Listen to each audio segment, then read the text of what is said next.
would also one of the presenters. This is actually a joint project, a collaborative work by several authors, and it's a project which the aim is to examine the economic and social impact of diplomatic change, majorly from Taipei to Beijing, and what is the economic and social impacts. So we have 5 papers, and this is a big project, and the final report is online. If you want, you can search Engage in Taiwan, then you can find the full report. So we will start from Jinji Chen. Jinji Chen, I am the professor of CTBC Business School in Taiwan. It's my pleasure to present my paper at the 4th World Congress of Taiwan Studies. Let's jump to the PowerPoint. The research is done by me and Jinji Chen, and this is the key quantitative analysis for the research project, Economic Impact of Engagement with Taiwan and China. And we apply the difference in different approaches to investigate whether an event that occurred in a certain year leads to a better or worse economic performance, or switch diplomatic recognition from Taiwan to Beijing, or vice versa. And we check the impact on growth of other Chinese initiatives along with the diplomatic switching. This including the Belt and Road Initiative to Latin America and the Caribbean in 2013. And the first Forum on China-Africa Cooperation, the FOCAC Summit held in 2006. And for the Pacific Island countries, the China-Pacific Island Economic Cooperation Forum in 2006. And for the CEE country, the Central and Eastern European countries, the 16+1 format in 2012. We examined whether these landmarks had a significant impact on economic growth and whether the effect was positive or negative. The result of this analysis also laid down the foundation for further analysis and for those 4 areas. These are our main findings. And we jump to the DID approach. We get a difference between treated country and control country before the breaking year and after the breaking year. And we subtract the economic difference before and after the breaking year. This is the basic idea of the DID approach. And in this analysis, we use GDP per capita in log form as the variable. The data was sourced from the UN data for the Oceanian countries and the World Development Indicator, the IWDI data for the 3 remaining regions. We apply the DID method to estimate the effect of an indicator. For example, the establishment or severance of relations with Taiwan or China on the economic outcome of our treated countries. And the idea of the DID is as shown on the graph, on the figure. Suppose in the year 2019, we like to observe the impact of a certain economic policy adopted in 2013 in country A, which is referred to as the treated country, and the 2013 is referred to as the interruption year. Also, we select a control country saying country B. This is the orange line is the country B, which was ideally located in the same region and had a similar culture, like language, education level, political policy, and economic policy to country A. Then we set an empirical period in this example is from 2008 to 2019. Before the economic policy came into effect to 2019, the time of the observation. And we'd like to illustrate the trend of GDP per capita of both countries in the selected period from 2008 to 2019. The difference in GDP per capita between two countries was $100 in 2008 until 2013. When the new policy adopted in 2013, the gap between the gap of the GDP between those two countries has widened.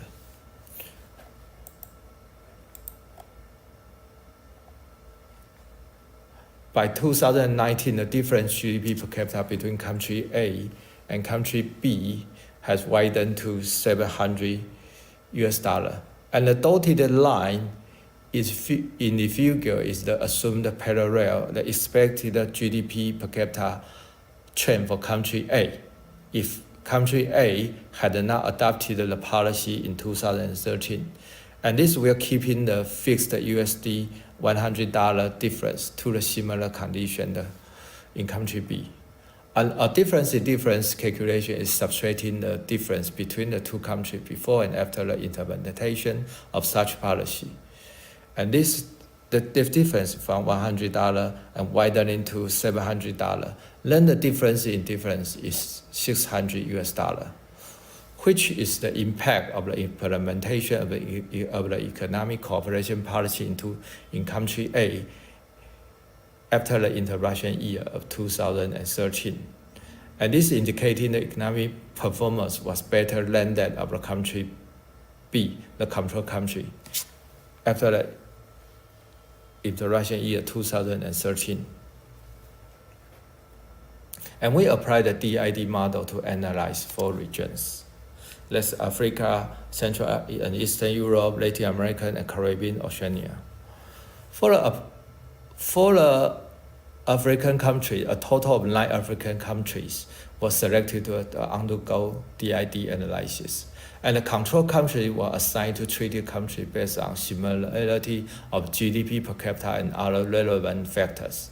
The interruption year is 2006, which in this year, the third FOCAC was held, while additional breaking year were also employed for countries that had broken off ties with Taiwan. For example, 1998 for South Africa, and 2006 for Malawi, and 2016 for Saint Tome and Principe.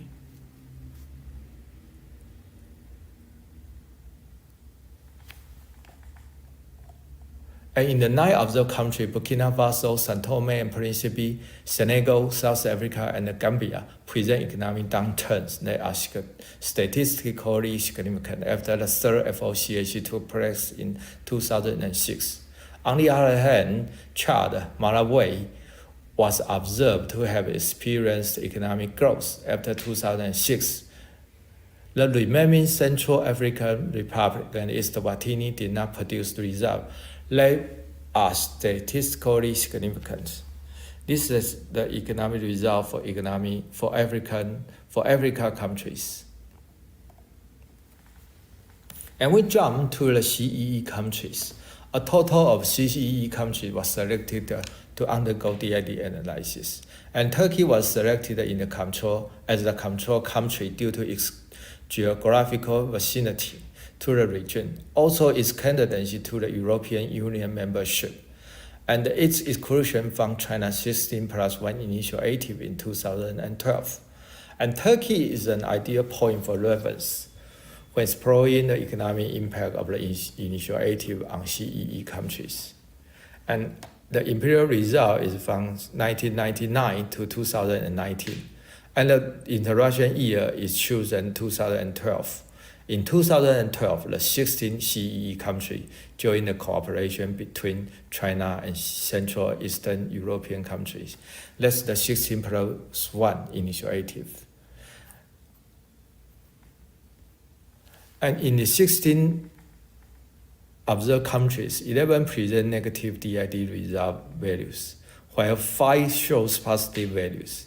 And most significantly, Croatia, Czech, Hungary, Montenegro, and Slovenia all present statistically significant and negative DID result values. The results showing the country compared to Turkey, they did not perform better economy after the launch of China's 16+1 initiative in 2012. Then we jump to Latin America and Caribbean. A total of 33 countries was tested, with the default empirical period set from 2000 through 2019. The interaction year are either that of the year of their diplomatic switch or 2013. In 2013, when the BRI was extended to the LAC, and the control countries was chosen on the basis of two criteria. The first one is the similarity in the level of economic development. In this case, the GDP per capita. And second, the consistency in its Taiwan or China recognition policy. And all of the 33 countries in Latin America and Caribbean that were considered, most did not grow more strongly than their control countries after 2013 when China launched the BRI. And this cast doubt on China's assertion that the BRI brings great economic benefit to its partner countries. It was also observed that Costa Rica, Dominica, and Grenada did not perform better than their control countries after switching recognition from Taiwan to China.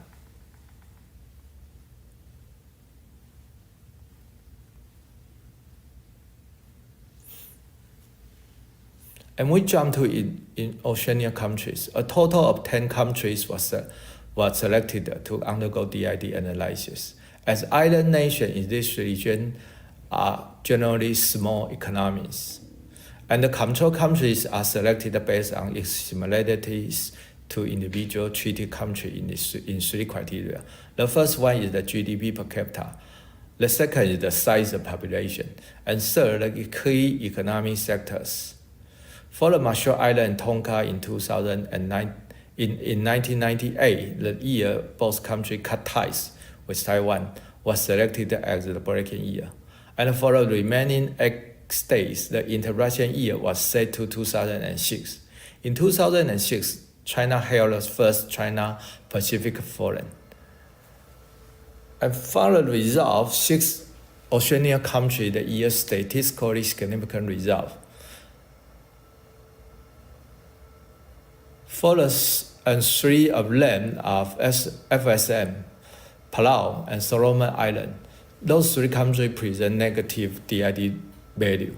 That is, their economy did not perform well relative to their control countries after 2006. And Tonga also present negative and statistically significant DID value, meaning that it did not perform well economically compared to its control country after cutting ties with Taiwan in 1998. And Samoa and Tuvalu, on the other hand, present a positive, and the positive result is statistically significant. This illustrating a better economic performance compared to their control countries after 2006. We examine whether this key diplomatic policy introduce positive or negative significance or insignificant effects on the economic growth of the third countries.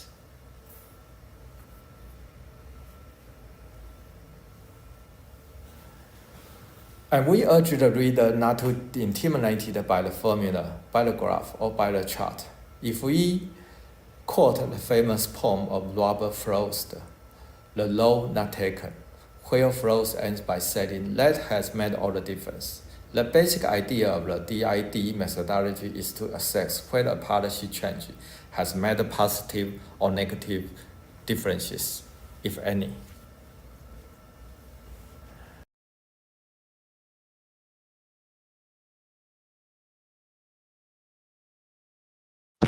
Okay, the basic idea of this first presentation is to offer some broad picture, whether at some point when diplomatic change between Taiwan and China, whether it produce any statistic significant impact on the economic of the countries. And this is econometric analysis. And would you be surprised by quantitative or qualitative analysis, and which will be presented by SLA on Oceania countries?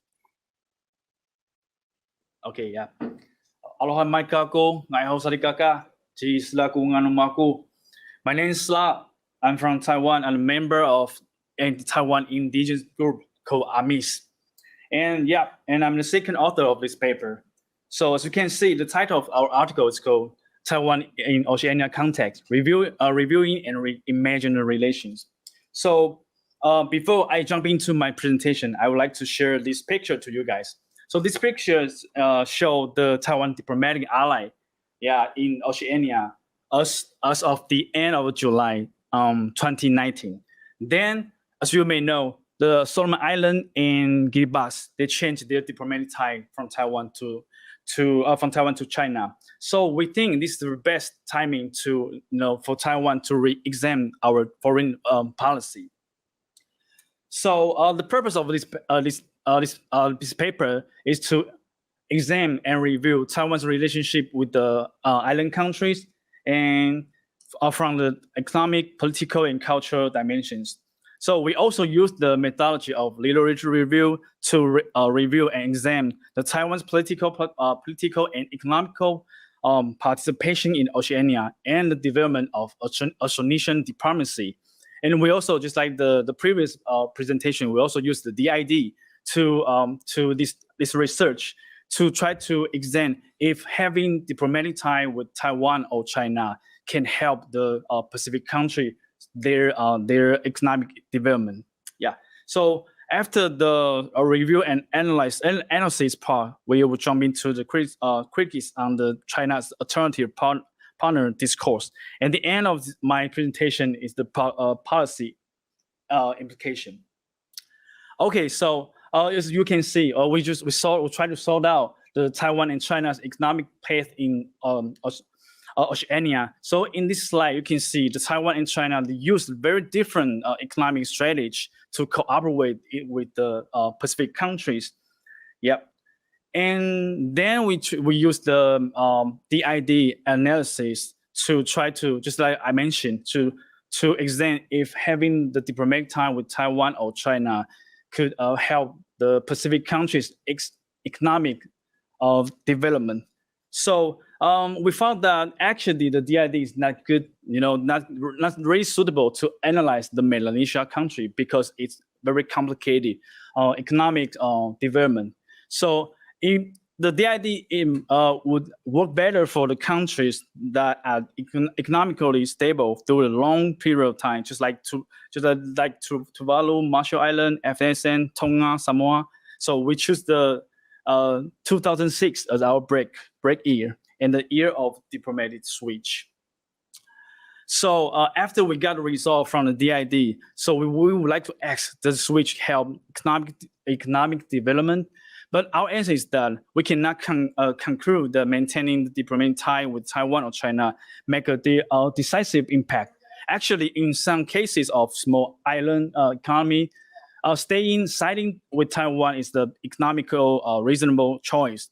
It may help the economies to some degree, but at least it doesn't put it in the disadvantaged position to their neighbors that remain with China. So the things noticed to know is very have to mention is that China's aid and loans might boost the economic for period, but not last for long term. So it might not help as much as expected. So another thing is that there's the debt issue in Oceania. So just like Tonga and Samoa, they're now heavily in debt to China. So which is not the case for Taiwan's partner. So we also sought out the how the Taiwan and China engage in very important industry in Oceania, including fishery and forestry resources and mining and tourism. And we find that we find that the large country who revenue rely heavily on resource extraction depend on China as their export destination. They made them economically vulnerable to China's political pressure. So, given the rising and the increasing influence from China, so there's two main discourse about how Pacific Island deal with their relation to China. The one is China's threat. The other one is China as alternative partner. So for some Pacific scholar, or for some commentator who has been promoting new Pacific diplomacy, they will emphasize the Pacific agent, often favor China as an alternative discourse. But some commenters also worry about that. There's the risk of dancing with the dragon. And then they argue that the diplomatic strategy implemented by China, just like South dialogue or non-interference principle, need to be critically examined. So, okay, so in this part, we would like to talk about the Taiwan's cultural strategy in Oceania. So we try to examine the development of Oceanisian diplomacy. So in the first, I as an individual person, we argue that the idea of Oceanisian diplomacy was initiated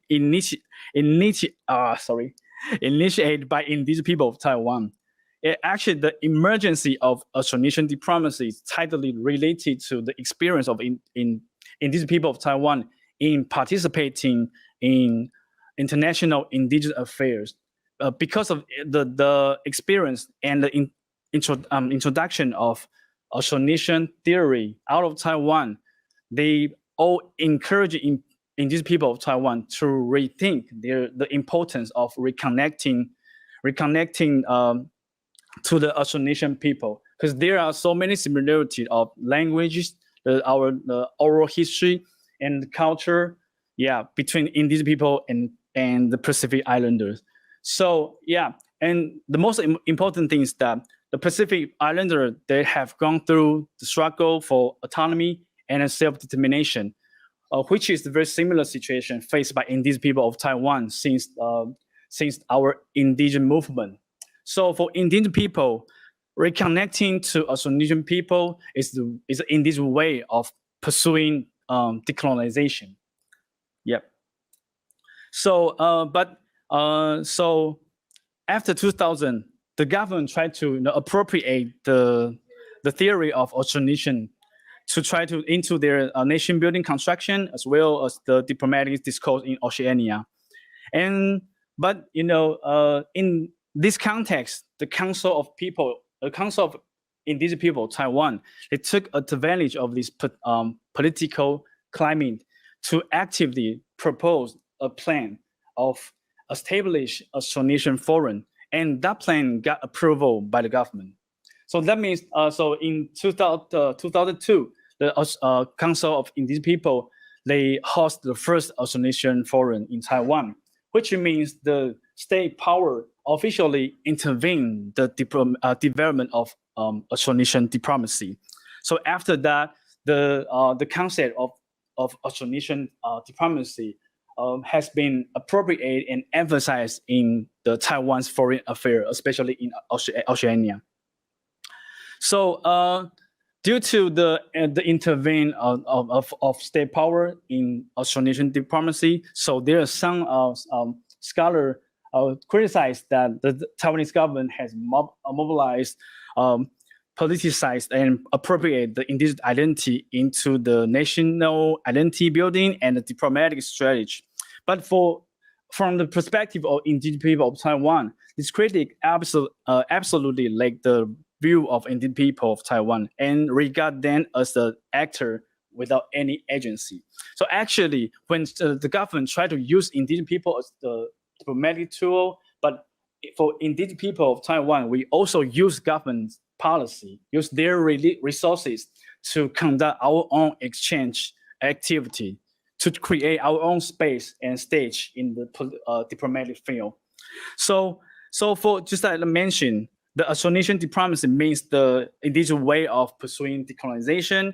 Or it's also a very process of reflecting the reciprocal, tense, and dynamic relationship between indigenous people of the state. Oh yeah, there's the other criticize for the Oceanisian diplomacy, but yeah, some people say that the Pacific Islander has been indigenized through the Oceanisian diplomacy. Yeah, because we all know not all Pacific Islander are indigenous people. So for indigenous people of Taiwan, we emphasize the connection of genealogy, language, culture, and history while engaged in Oceanisian diplomacy. We also emphasize to exchange the experience in facing and addressing contemporary development issue. So by engaging in Oceanisian diplomacy, indigenous people of Taiwan can look back and re-examine the current indigenous policy in Taiwan, so they can articulate the dynamic relationship between the Taiwan indigenous people and the state. But since like the Oceanisian diplomacy is a very potential strategy for the state to promote their relationship to the Pacific country, but we still face so many challenges. Today, I just mentioned one, because nowadays when we talk about Oceanisian diplomacy, it's very hard to separate this idea from the national foreign policy. So the challenge, the biggest one challenge is that how the foreign policy to protect or to respect the agency of indigenous people and the Pacific Islander. I think this is the very important issue that we should continue to examine. Yep. So this is our policy implication. So the first one, Oceania country agency is very important. Yeah. So the first two, the second one, we should diversify import and export market could increase the economic resilience of Pacific countries against the China pressure, and can help them exercise their sovereignty in the foreign policy. Then, and Taiwan needs to work with the international community to encourage potential investors to work with the local government. The fourth, the Taiwan and its partners should take the diplomatic approach with the Oceania center perspective. So the last one is the Taiwan needs to highlight its Oceanisian heritage and lay more in these people involved in Oceanisian diplomacy to make a strong cultural connection with Oceania country. And thank you so much. This is my presentation. Thank you for your time and attention. Thank you so much. Thank you. Mahalo.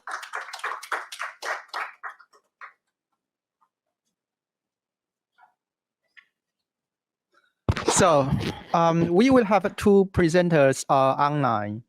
Are they online already? Okay. Can we start from Derek? Derek, are you there? Yes, I am. Okay, cool. So you have 12 minutes, please. Okay, let me share my PowerPoint. Okay. All right. So starting in the 1960s, Taiwan and China have both used diplomatic relations with African countries to improve their global diplomatic standing, with China eventually prevailing, entering the UN with the support of African votes.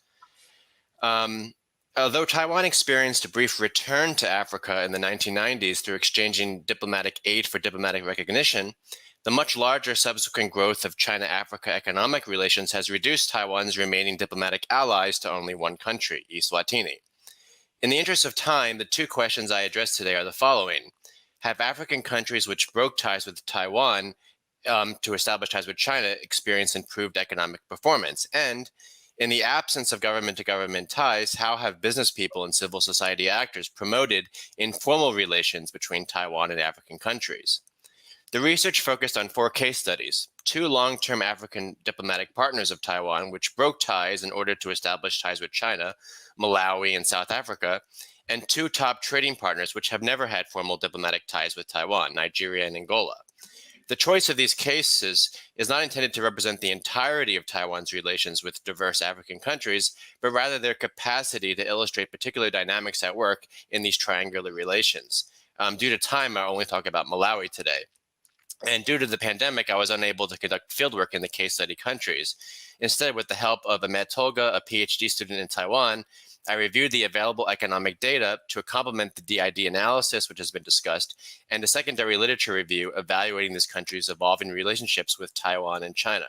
I also conducted extended interviews with 16 Taiwanese business people and civil society actors with experience living and working in different African countries, and interviews with 3 officials from 3 different African representative offices based in Taipei. The first question that the overall project asks is this: does recognizing China improve economic performance? The DID test conducted by my colleagues presents a mixed picture. In some cases, recognizing China appears to help, and in other cases, it does not appear to help. The question is, why is this the case? Specifically, how does establishing a diplomatic relationship change a country's economic relations with China? While the DID analysis can suggest correlations, I've attempted to use the case study of Malawi to examine how different kinds of economic relations with China changed after recognition in 2008. Shortly after Malawi broke ties with Taiwan in 2008, President Binguwa Mutharika is alleged to have claimed, quote, the move would help turn Malawi from poverty to riches. Well, did it? According to the DID analysis, Malawi's economic performance slowed in the 6 years after. What happened? In order to begin addressing this issue, economic relations should be broken down into trade, foreign direct investment, aid, and finance. The literature on the effects of China's trade on African economies has largely examined indirect effects through the global market. On the one hand, China's exports of manufactured goods to the world have been found to be correlated with a decline in manufacturing from Africa. On the other hand, China's demand for raw materials has contributed to rising commodity prices, improving the economic performance of raw material exporters. Establishing ties with China may boost exports, but with the exception of oil exporters like Angola, these are usually much less than imports. This is what happened in Malawi after 2008. Malawi's exports to China, the yellow line, doubled, but the volume of imports, the blue line, from China increased much more. Now, while development economists have been ambivalent about trade patterns between China and Africa, there has generally been more optimism about foreign direct investment. For countries seeking to diversify their economies, Chinese FDI has been notably concentrated in manufacturing and infrastructure construction.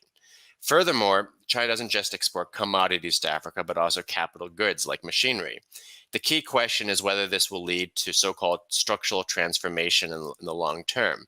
In the case of Malawi, at least, Chinese FDI did increase after 2008 and was concentrated in manufacturing. However, at a high level of generalization based on World Bank statistics, the overall contribution of industry to Malawian GDP has seemed to have hovered at 15% since 2001. The debate about Chinese financing is particularly contentious. On the one hand, critics argue that loans have contributed to debt unsustainability, but on the other, critics of the debt critics argue that infrastructure is needed if long-term economic growth is possible at all. In the case of Malawi, while Malawi's debt has risen over the previous decade, the government reports that only 9% of that debt is to China, a number which dropped to 6% in 2021. There's still a lot of debt also to other creditors, including European Eurobonds. But what does this all mean? The first lesson is that recognizing China had a limited effect on improving Malawi's economic performance.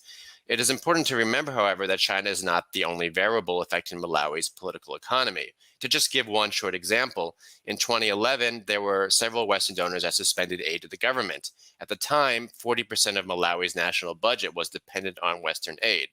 This led to an economic crisis during which Chinese traders were also blamed along with everything else, and they were targeted as well. The larger economic question concerns how economic performance is measured and experienced, and the exact nature of the expectations that different actors have about the impact relations with China will have. For example, when establishing diplomatic relations with China in 2008, the president emphasized that this would help Malawi escape poverty. This perhaps explains why at least one Malawian reporter would sardonically write on the 10th anniversary that Malawi was, quote, still poor. This may be a consequence of the inflated expectations that are sometimes projected onto China by politicians, diplomats, and journalists. The government of Malawi, however, defended the decision to recognize China by pointing to specific projects. One of the attractions of China is that aid, financing, and investment often delivers visible evidence of development in new roads, schools, industrial parks. While the premise of the DID question poses a binary question from the standpoint of China-Taiwan competition, does China or Taiwan help? The better question may be to consider the aspirations and expectations of African leaders and their constituents at different levels of power. What do they perceive different foreign actors offering or not offering? It is worth noting that besides the attraction of China's development model, Taiwan, Singapore, Malaysia, and Japan also show up in African discourses as models. Under these circumstances, there may be opportunities for Taiwanese actors to be welcomed in Africa up to a point. As one Taiwanese business leader pointed out, most officials in Africa would not reject a Taiwanese entrepreneur wanting to build an industrial park. On this note, the second half of my research looked specifically at the role of private actors in maintaining and promoting Taiwan's relations with African countries. Following the lead of business and civil society actors I interviewed, I argued the emphasis on diplomatic relations may undervalue the contribution of people-to-people relations in maintaining these ties. So what is wrong with diplomatic relations? Well, as in the case of China, Taiwan's high-level relationships with African countries have historically been closer to rulers and political elites, and this makes these relations vulnerable to the whims of individual leaders or to political changes in leadership. It also ties Taiwan's domestic support in partner countries to the legitimacy of those ruling governments. Extensive people-to-people ties can diversify these relations, meaning that they're less vulnerable to breaks at the diplomatic level. It is worth pointing out that while they are now far outnumbered by PRC migrants, Taiwanese were in fact the earliest ethnic Chinese migrants in post-colonial Africa. In 2020, according to Taiwan's Overseas Community Affairs Council, there were 10,000 Taiwanese operating 400 businesses across 28 African countries. In the absence of diplomatic relations, Taiwanese migrants have established a Taiwanese presence even in countries where Taiwan has never had formal ties, such as Ghana or Uganda. Now, what do these connections involve? Besides businesses, there are also NGOs, churches, Taiwan-based Buddhist organizations that are globally networked, and there are also African students who have come to Taiwan through both government and private scholarships, a number of whom have stayed and built lives and careers in Taiwan. There are also other organizations which regularly hold events attempting to bring together African and Taiwanese businesses and actors. I can point to specific instances as well where these people-to-people ties have directly assisted Taiwan's foreign policy because these actors are able to go places where Taiwan diplomats cannot go and conduct negotiations that Taiwanese officials would otherwise not be able to. In some cases, the networks first established by private actors have facilitated the eventual establishment of trade offices, as in the case of Somaliland and for a very brief time, Mozambique. Furthermore, it has been businesses and civil society actors who have maintained Taiwan's presence in former diplomatic partners. So for example, when Taiwan's government cut funding from its aid programs in Malawi after 2008, it was local organization Pingdong Christian Hospital and its owner who took over the funding and operation of that clinic, which continues to run even until today. Nonetheless, business people and civil society actors approach these relations differently than officials do. For example, the former argues that Taiwan's government places too much emphasis on the diplomatic rituals of the ties, conditioning economic and social engagement levels on that basis. Instead, they argue that developing these ties across the continent is actually more beneficial. For example, they argue that the government has underutilized the on-the-ground experiences of businesses and NGOs based in Africa. These people argue that Taiwan's government should provide greater support to private actors, such as financial incentives and insurance, and also collaborate with third parties from other countries to develop programs. While Taiwanese government agencies have held a series of events increasingly promoting investment in Africa, people I interviewed continue to be unsatisfied, arguing that the government needs to do more in concrete incentives to make people make the leap to go to African countries and invest. One of the most controversial points of disagreements concern the purpose of people-to-people programs. For example, when countries have broken ties with Taiwan or imposed difficulties or embarrassments on Taiwan, the standard response has been the principle of diplomatic reciprocity. For example, one of the controversial actions is that when there is a break in ties, often the scholarships that are allotted to students from those countries are also suspended. And several interviewees have pointed out that punishing students for these actions neglects how these students could actually preserve Taiwan's relations with these countries in the future, both in economic terms and in terms of political networks. At the same time, it is also important not to romanticize people-to-people relations. So for example, the recruitment of students by private universities in Taiwan have occasionally led to the exploitation of people from Southeast Asia and Africa for exploitative labor contracts. So close oversight of these types of private exchanges is also needed, of course. And finally, while it is unlikely, and I only have 20 seconds here, while it is unlikely that Taiwan might create a lobby for reestablishing formal ties, it is still beneficial to have friendly people in those countries, because oftentimes there is a lack of communication. So most people in other countries, including Africa, get their news about China and Taiwan from China or from the West and never hear Taiwan's views from Taiwan's own people. And so keeping these ties open in as many places as possible, irrespective of diplomatic ties, is one way that Taiwan is able to get its voice out there in a way that may not otherwise be possible. And so I will end on that note. And thank you to the people who've helped in this project. Thank you very much. So today I'm going to present my paper on the impact of diplomatic ties on economic development and using Latin American and Caribbean countries as cases. Okay, so as Jianhui and Derek have already mentioned, the research background of our project. So basically, my paper is also based on the same research background, which suggests that recently Taiwan has had a very tough situation, diplomatic situation, beginning from several years ago. So, for example, in Latin America and the Caribbean region, Taiwan has lost 3 Latin American and Caribbean diplomatic allies during the Trans-Caribbean administration, and we also lost another 4 Latin American and Caribbean allies during the Taiwan situation. So basically, right now, out of the 14 countries that had diplomatic ties with Taiwan, with 8 of them in the LAC regions, and they are Belize, Guatemala, Haiti, Honduras, Paraguay, St. Kitts and Nevis, St. Lucia, and St. Vincent and Grenadines.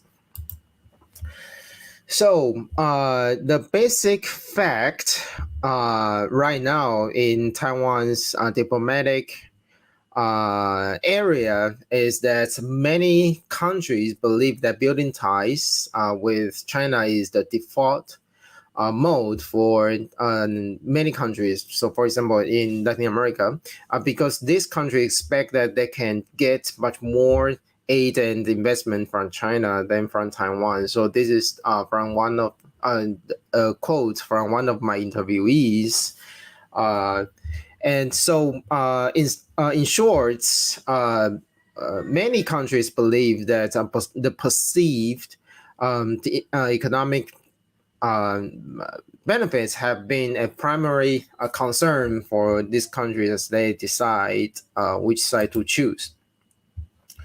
So in my paper, I am going to address 2 research questions that are related to our project. So the first question, which has been answered by Derek and Isla.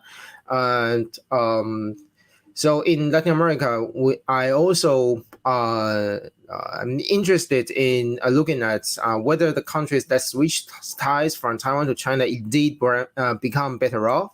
And the second question is that given that Belt and Road Initiative offers the prospect of more economic interaction with China, do Taiwan aligned countries tend to switch ties to China after the BRI was adopted in 2013?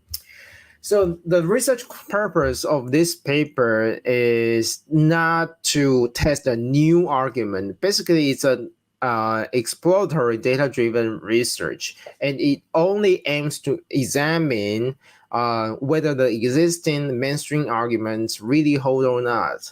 Okay, so basically, I'm not create my own argument. I'm going to test two existing arguments. And the first is whether switching diplomatic ties from Taiwan to China will bring more economic benefits. And the second argument suggests that see more countries in the region joining the BRI whether it motivates countries to switch diplomatic ties from Taiwan to China. Okay, the summary of my finding is pretty similar to Slot and Direct's finding. So I found that changing relations from Taipei to Beijing does not necessarily lead to faster economic growth for diplomatic switchers. And second, I found that the BRI as a potential driver to motivate Taiwan-aligned countries to convert their recognition policy might not be as strong as expected, at least in the period from 2017 to 2021. So in my paper, I'm going to use quantitative data as well as some qualitative data that I gathered from the interviews to test two testable hypotheses. And the first hypothesis is to suggest whether switching diplomatic recognition to Beijing tends to improve a country's economic performance to a greater extent. And the second hypothesis suggests Taiwan-aligned countries tended to sever diplomatic ties with Taiwan if their economic growth slowed down after 2013. The rationale behind the second hypothesis is that the BRI is noticeable, and many countries, based on the literature and the news reports, believe that the BRI can help the country to achieve a better economic outcome. So basically, many analysts and also scholars believe that the BRI can be the very attractive driver for these countries to switch their recognition policy.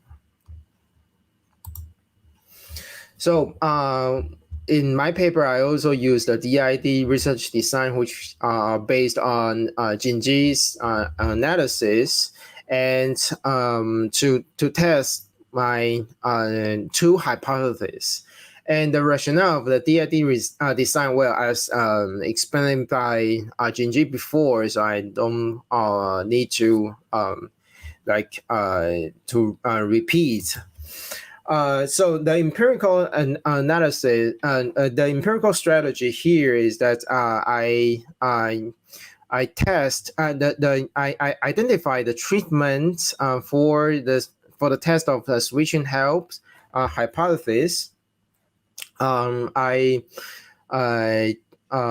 treatment is the year of diplomatic conversion, and I focus on three countries: Costa Rica, Dominica, and Grenada. And for the test of the second hypothesis, the treatment is the year of 2013, and I focus on 12 long-term Taiwan allies. Although I also include several countries that have already severed ties with Taiwan as long-term Taiwan allies. Well, in my paper, I have provided some explanation to that. So the results for the test of the first hypothesis, I found that the evidence does not support the hypothesis pretty well, because I found that the economic growth in Costa Rica, Dominica, and Grenada was actually slower after switching ties to China compared to their Taiwan-aligned counterparts. And in Costa Rica, basically the trade deficit with China increases, and the economic has been increasingly affected by the suspension or cancellation of China's previously agreed project.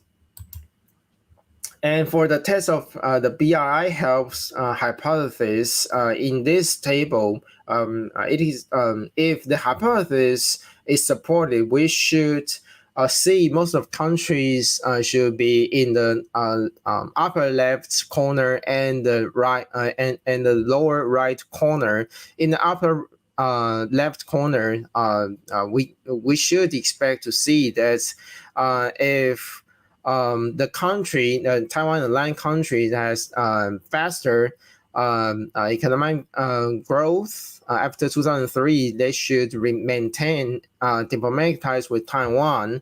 And in the lower right corner, we should see that if the country's economic become worse, it should sever ties with Taiwan after 2013. But the results are pretty mixed and actually pretty puzzling, because we see that only two countries in the lower right corner, and there are some other countries in the upper right and lower left corners. So here is some of my explanation. So basically, I don't find a strong evidence for supporting the BRI helps hypothesis.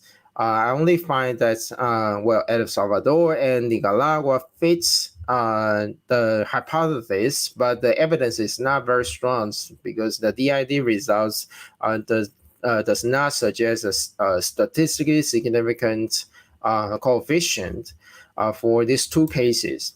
And most results are pretty puzzling, because as you can see, even for the countries that achieve better economic outcomes, they still sever ties with Taiwan, like Dominican Republic and Panama.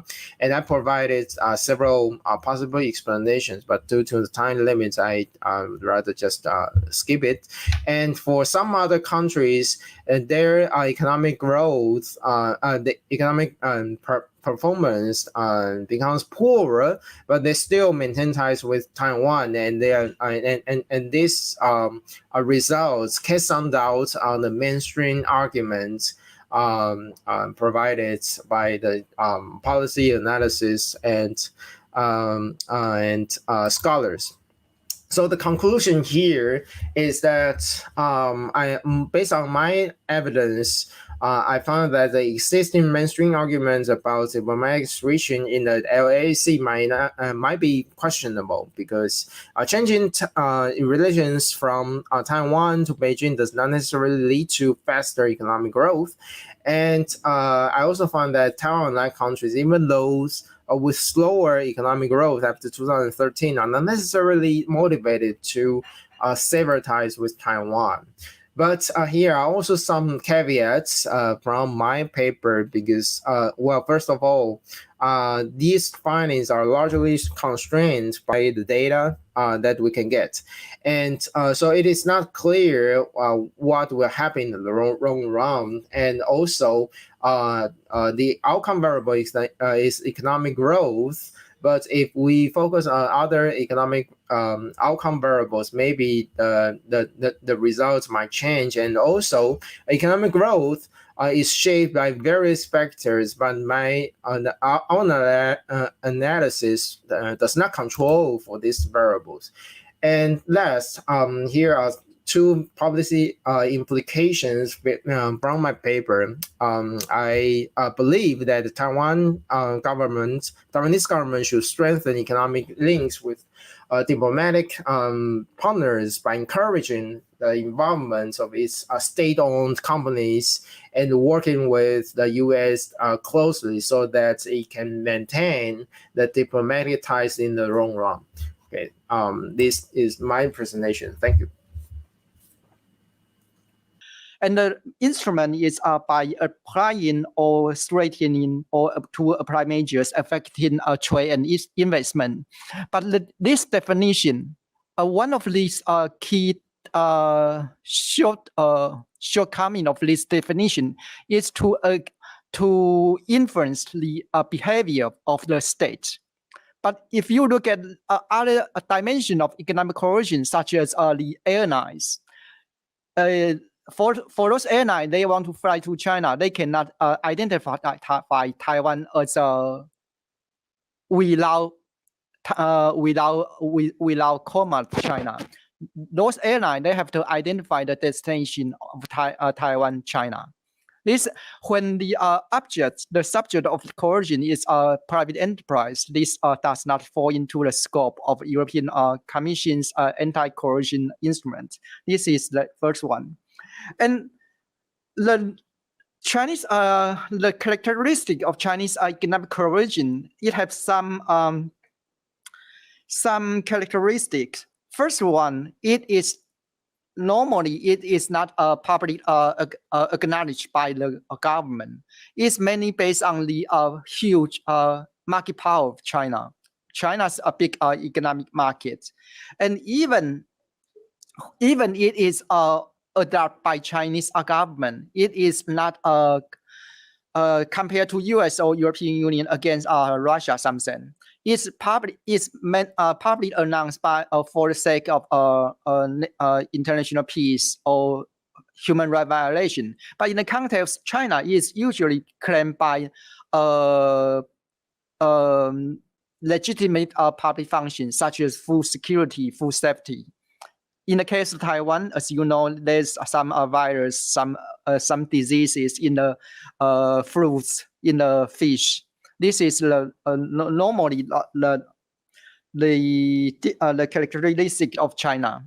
And the third characteristic of Chinese economic coercion, those coercion is mainly targeted to democratic countries. The reason for this is most of China would use economic benefits to attract authoritarian regimes, but it does not work when it comes to democratic countries. So China use economic coercion to sway or to impact the target countries, in the hope those target countries would change their voting behavior, which would in turn change the policy, the diplomatic policy making of the third countries, which is democratic countries. And this is the rationale of the democratic decision making. And in my paper, we use 4 indicators to check whether China's economic coercion is effective or not. I check the value of target countries. The target product is exported into China, and the value of the total export of the target country into China, and the value of the target products into the global market, and finally, whether the target countries it offers apologies or it offer promise not to do it again. Something like if Mongolia invites Dalai Lama to Mongolia, it is subject to the economic sanction of China. And in fact, Mongolia, it promised not to invite Dalai Lama again. But there's some new trends in China's economic coercion. Now it is not, previously China would try to reach an agreement when this measure is challenged by third country in the World Trade Organization. Now China would be more willing to face with the challenges. And in my paper, we found that China's economic coercion is not always successful. To some degree, it is qualified. Of course, there are some factors. When a country is more economically dependent on China, then China has the upper hand. And in addition to this, the power asymmetry also matters. When it comes to Mongolia, when it comes to Norway, China has an upper hand in obtaining the how should I say that, the promise or the giving in of the third countries. So, but when it comes to bigger countries, especially when bigger countries they shape shape or form a alliance between democratic countries such as Australia and Canada. In these cases, China has not successfully in obtaining the concession of the target countries. So finally, there will be some policy implications. The first one, I mean, the international world has quite aware of the debt trap when engaging with China, but the trade investment or these economic activities, the how should I say that the threat of economic coercion has not been widely examined and exposed. And so when trading with China, if it lead into the economic dependence, then these third countries, they were subject to economic coercion. So economic diversification is one of the most important way to prevent from to avoid economic coercion. And the second policy implication is democratic countries, they have to show solidarity to each other. In the case of Japan, Australia wine, Japan rare earths, Taiwanese pineapples, and Canadian canola. These democratic countries, they have to offer solidarity between themselves, and collective action is one of the key important elements to shield this country from Chinese economic coercion. And finally, I think the most important case today is Lithuania. And in addition to economic dimensions, political and diplomatic relations is always in the most important and when it comes to China's economic coercion. And then again, democratic countries, the solidarity between democratic countries is a key element in this context. So we would have some QA, and if you have any question, and probably the best way is you come to the floor and then you speak with Mike. Then the online participant can hear you clearly. Please, the floor is open if you have any question. Yes, please. Probably you want to come over.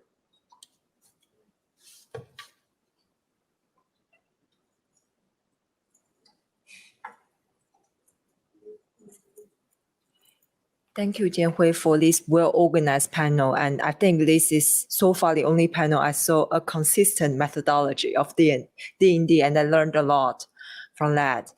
I have a question to the whole panelist and also with the panelists in Taipei.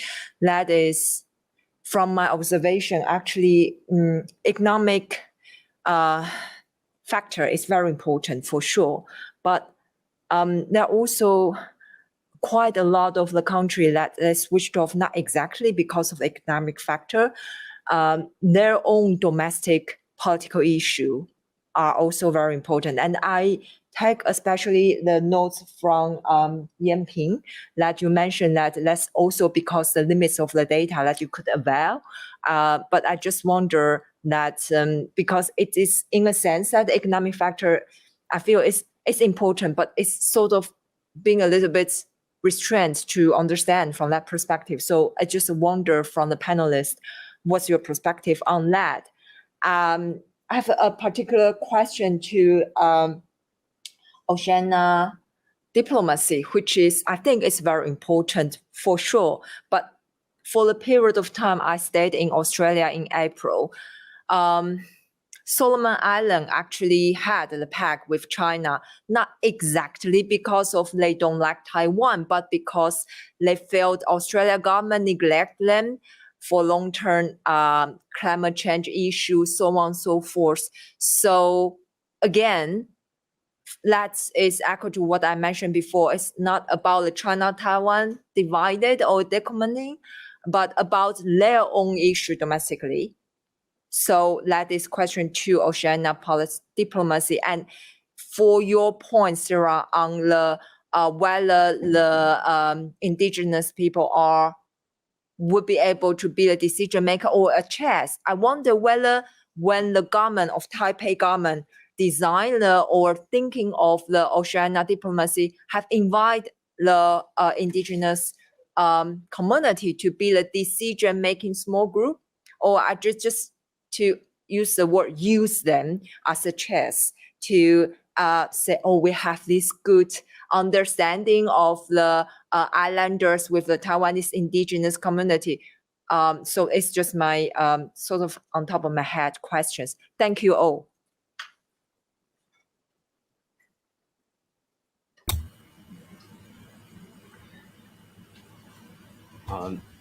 Yeah, thank you, panelists, for very good presentations. I think this is a very informative panel. And of course, I totally agree with Dr. Wu's argument that, when it comes to democratic countries, working together collectively is definitely the most effective defensive mechanism against China's coercion. Now, I do have a question towards all the panelists, and I think especially towards people that are working on African countries and Latin America. And this question is very similar along the same line as what the question that's previously asked, but I'm going to frame it differently. For me, a lot of these African and Latin American countries, we can measure, of course, their economic performance before and after they cut ties with Taiwan and established with China. But knowing this, but it wouldn't really affect how those countries are going to basically work with China or not, because again, economic performance, maybe, it doesn't really benefit that country specifically across the board, but it does benefit some of the elites in those countries. And those are usually the kind of things that leads to collaboration. So I'm not discounting this entire model and the approach. I'm just thinking that there should be, some variables that's actually bring into the considerations here. And I know every country is different. So this is very similar to the question that is asked. So I just wanted to see if the panelists, how the panelists think on these issues. Thank you very much. So maybe we start with Pei, then we give the floor to Derek and Yanbin, and we would have Sla. Okay, thank you. I'm Pei. I work in Oceania Studies. Concerning the reasons behind the switch, for example, Solomon Islands recognized China 2 years ago. Of course, there are a lot of reasons behind. However, in many of the arguments made by the politicians, maybe it's just a surface argument. However, it's somewhat important for the people as well. That is that siding with China might be helpful for the country's economy, especially when China is their main export market. So our study actually looks into that argument and criticize it for lacking basis based on several reasons that Astra has presented in his presentation. The other thing is that I think for the Taiwanese government, whether they use Austronesians or indigenous people only as a tool, I think it's quite clear in our argument that it's not totally baseless. How I'm sure that some of the diplomatic peoples might have that kind of ideas in mind. However, there are genuine relationships or genuine exchanges between the people, and especially standing from the indigenous people's perspective and some of the islanders' perspective, the connection itself has really some sincere importance for them. And so it's not just that indigenous people are the chess to be played in the geopolitical game. It is that they're trying to make their own game, and including the Oceanian islanders and the Taiwanese indigenous people in the geopolitical struggles. I think I'll stop here. Thank you. Okay, Yanbin, the Yes. domestic politics. Yeah. Okay. Thank you very much for the comments. Well, basically, I want to say that before we, after we produce this report, I have received our projects have been undergone reviewed by outside reviewers, and these comments are very common from the reviewers of my paper. So basically, in my paper, I only focus on one factor, okay, which is the the year after the country switched ties from Taiwan to China. And it seemed, based on the DID methodology that we used, we only focus on one single factor, and which might look pretty suspicious by several reviewers and even maybe the public. I mean, if our project will be published in the future, but that's the main limitation of our analysis. But in the future, I actually plan to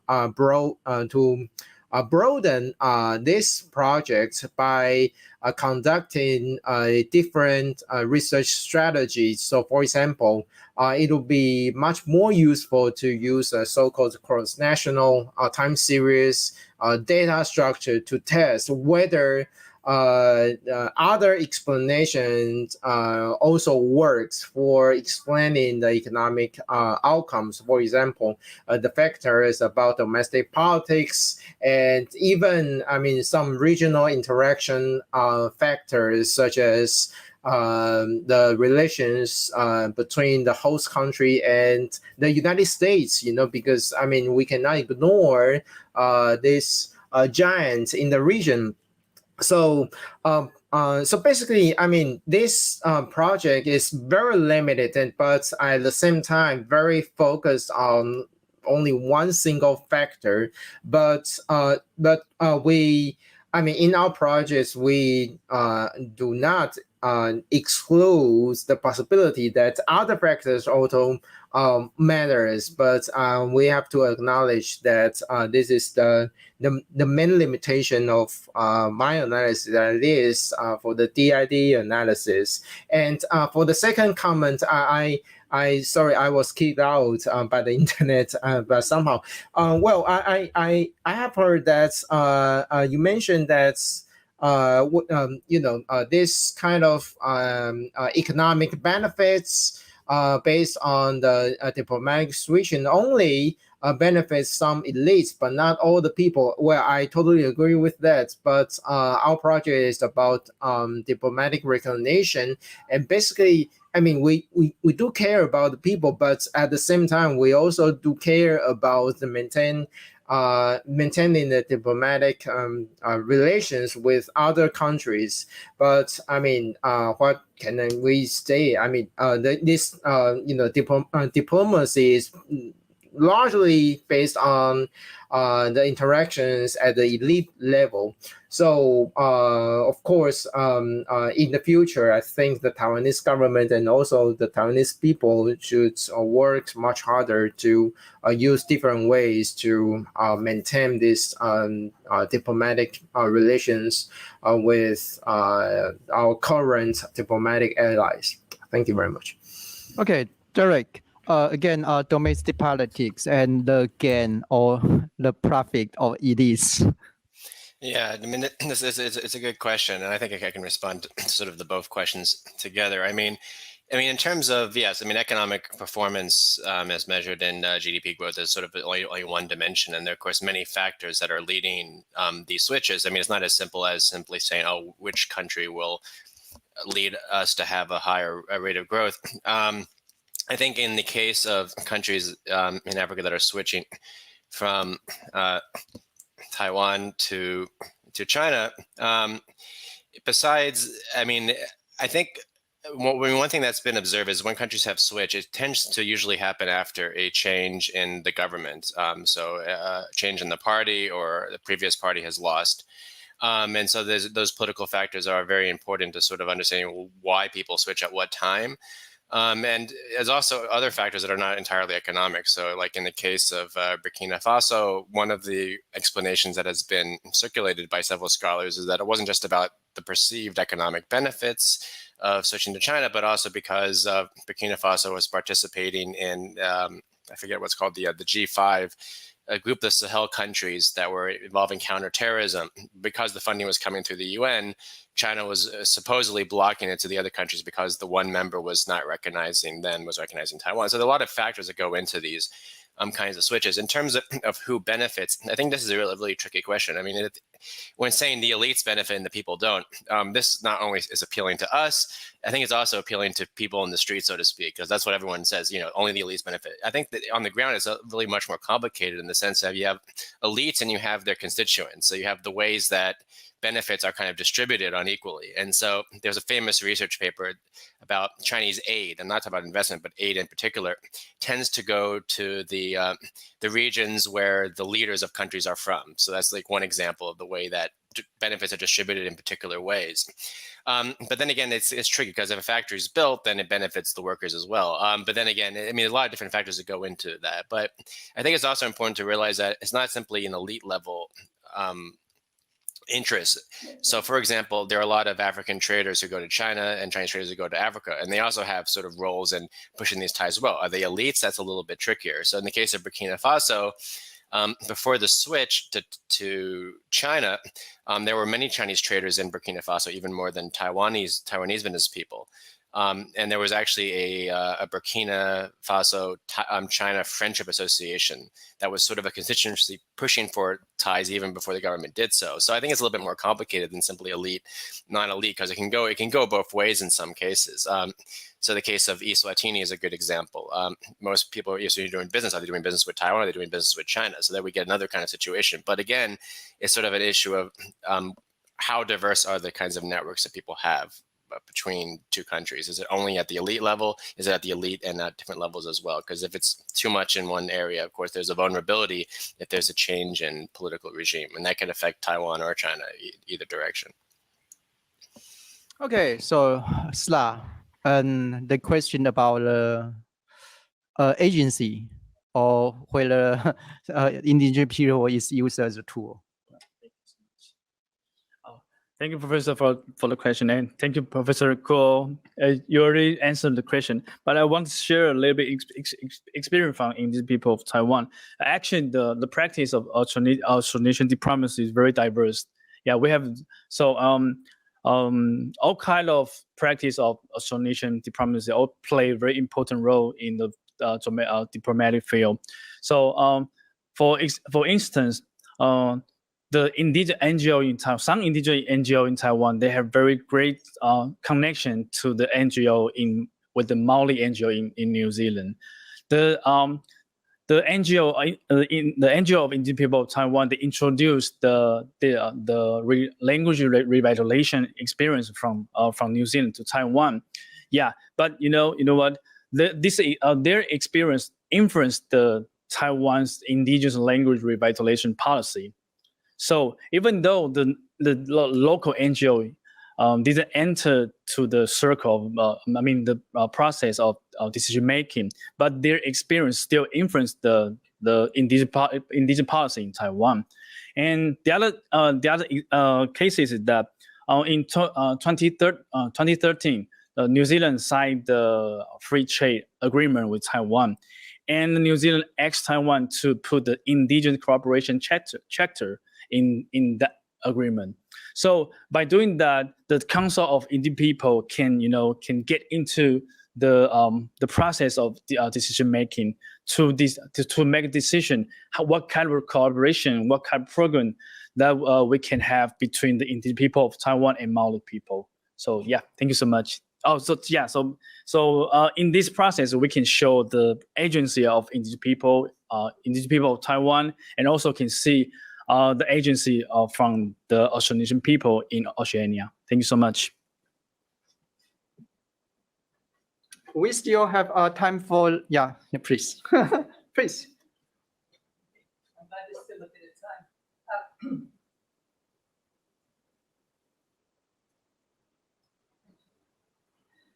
Yeah, this is a fascinating and very informative set of studies, very cohesive and interesting.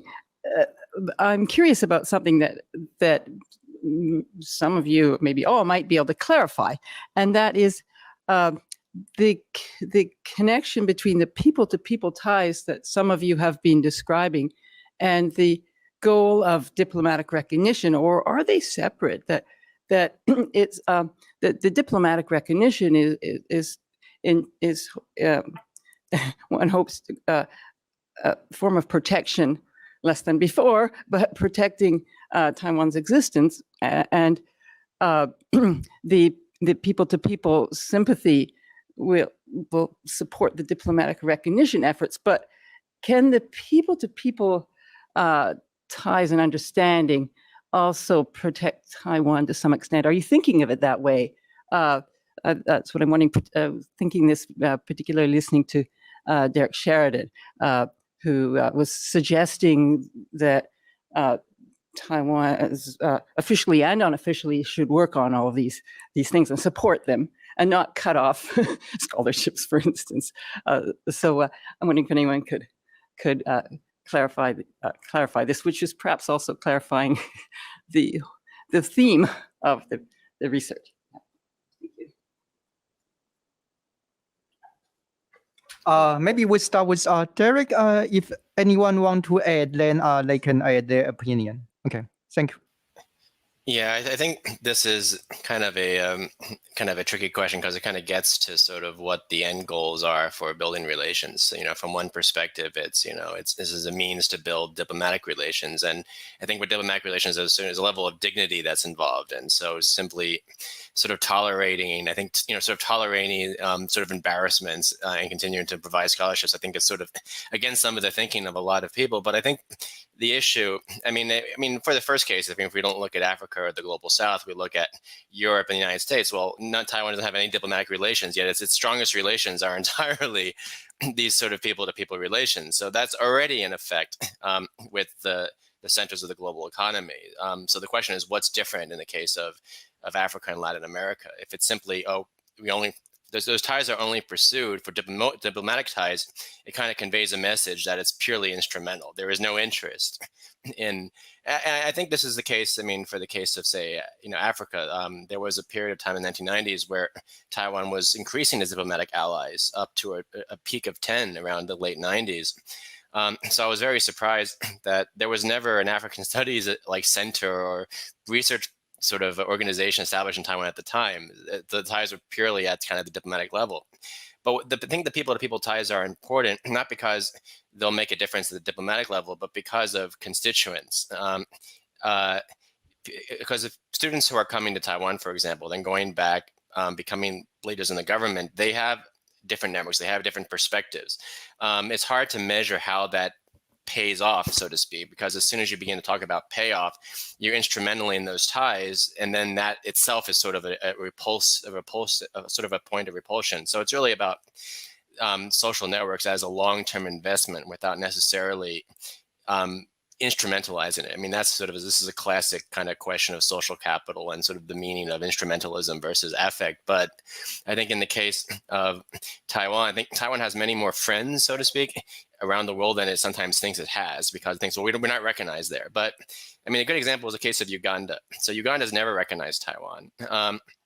But when Ugandan athletes wanted to participate in the Universidad sports games in 2017, they were blocked by Uganda's minister, I forget which one, because of they didn't recognize Taiwan.